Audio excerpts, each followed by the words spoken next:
사랑하는 성도 여러분, 고난주간 1일차 오늘도 여러분의 모든 길 가운데 감사를 고백할 수 있는 은혜가 있기를 소망합니다. 오늘 우리가 함께 묵상하실 하나님 말씀은 로마서 5장 1절에서 5절의 말씀입니다. 그러므로 우리가 믿음으로 의롭다 하심을 받았으니 우리 주 예수 그리스도로 말미암아 하나님과 화평을 누리자.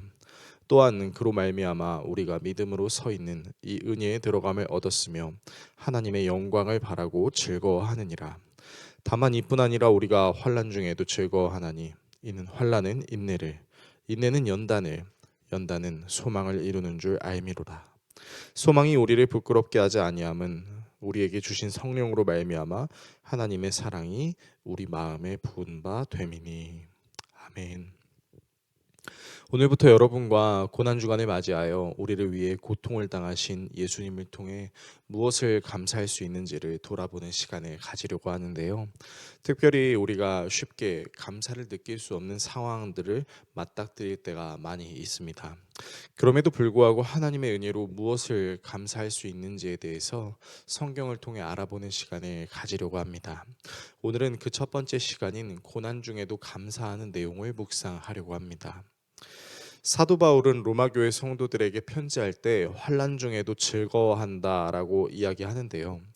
그렇다면 우리에게 펼쳐진 그리고 펼쳐질 수 있는 고난의 현실 속에서 과연 무엇을 즐거워할 수 있을까요?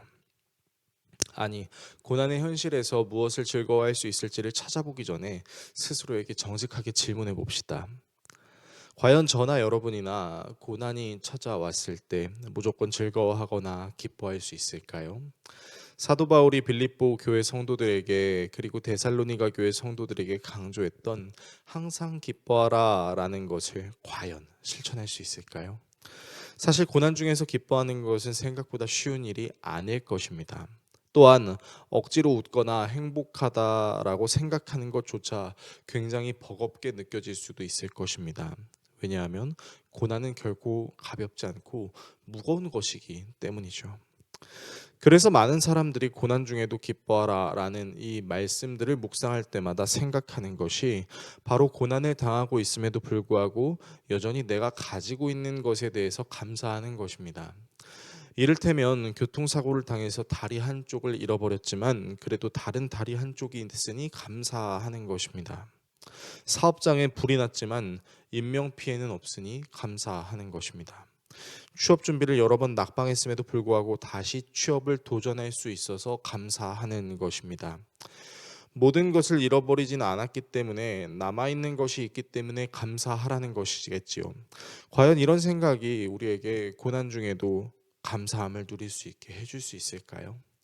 물론 멘탈이 강하시거나 긍정 마인드가 잘 적용되시는 분들 내지는 하나님을 향한 엄청나게 강력한 믿음을 가지고 계신 분들이라면 아마 그럼에도 불구하고 감사할 수 있겠지만 대부분의 사람들은 감사를 느끼려고 하기도 전에 상실감이라는 것이 자신을 지배하고 있다는 것을 느낄 수 있을 것입니다. 고난 중에도 기뻐라는 것을 적용하기 위해 어떤 사람들은 비교를 사용하기도 합니다. 이를테면 반찬 투정을 하고 있는 자녀에게 가난한 나라를 언급하는 것이죠.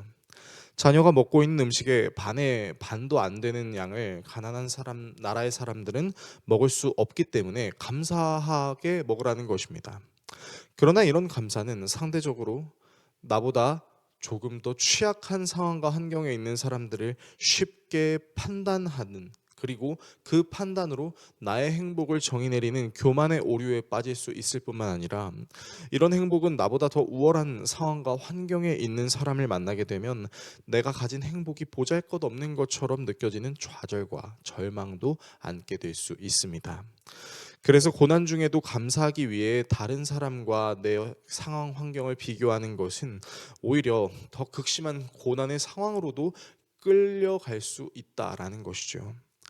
사도 바울 역시 자신이 겪는 고난이 너무 힘들어서 자신의 육체의 삶을 내려놓고 천국에 가기를 희망했습니다. 가장 희망했다라고도 볼 수 있을 것입니다. 그럼에도 불구하고 그가 로마 교회 성도들에게 환난 중에도 즐거워한다라고 어떻게 말할 수 있었을까요?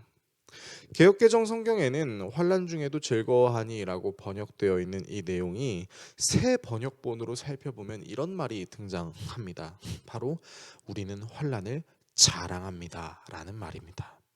도대체 환난을 자랑한다는 말이 무슨 말일까요? 여기서 자랑한다라는 단어는 평상시 바울이 즐거움이나 기쁨에 관해서 성도들에게 편지할 때 쓰는 단어는 아니었던 것으로 보입니다. 그렇다는 것은 고난을 즐거워하거나 기뻐하는 차원이 아닐 수도 있다라는 것이죠. 환난을 자랑한다는 것은 내가 고난 중에 있다 하더라도 여전히 내세울 수 있다라는 것이 있다는 말이고, 그렇다는 것은 내가 고난을 당하고 있다 하더라도 하나님은 살아 존재하시고 역사하시는 분임을 인정한다라는 것입니다. 즉, 내가 고난을 당하고 있어도 나는 하나님의 살아계심을 인정한다라는 신앙 고백이 될 수 있다라는 것이죠. 예수님의 고난주간을 묵상할 때 놀라운 것은 예수님이 하나님의 계획으로 인해 죽음의 길을 가게 되었다고 해서 예수님이 하나님의 존재를 부정하지 않았다는 것입니다. 오히려 예수님은 자신이 고난을 당하는 그것이 하나님의 계획이셨으며 십자가에서 죽음을 맞이하실 때 다 이루었다라고 말씀하셨던 것이죠. 어쩌면 고난은 우리에게 힘들고 불편하고 피하고 싶은 것임에는 틀림없을지도 모르겠습니다. 그러나 그럼에도 불구하고 우리의 고난 중에도 하나님은 살아서 역사하십니다. 이 사실을 믿는 믿음이 우리에게 있다면 우리에게 있어서 고난은 그저 힘들고 어려운 것이 아니라 도리어 하나님의 살아계심을 나타내고 경험할 수 있는 기회가 될 수 있을 것입니다. 이와 같은 사실에 감사할 수 있는 저와 여러분이 되시기를 예수 그리스도의 이름으로 축원합니다. 기도하겠습니다. 우리를 사랑하시는 하나님, 솔직히 우리의 능력으로는 고난 중에 즐거워하기가 어렵습니다. 오히려 내가 갖게 될 상실감 때문에 더 힘들지도 모르겠습니다. 그러나 그럼에도 불구하고 하나님은 살아계시고 역사하시며 우리에게 계획하신 뜻을 이루시는 분이라는 사실을 믿는 믿음으로 고난 중에도 하나님을 인정하는 감사를 고백하는 우리들의 신앙이 되게 하여 주십시오. 예수 그리스도의 이름으로 기도합니다. 아멘.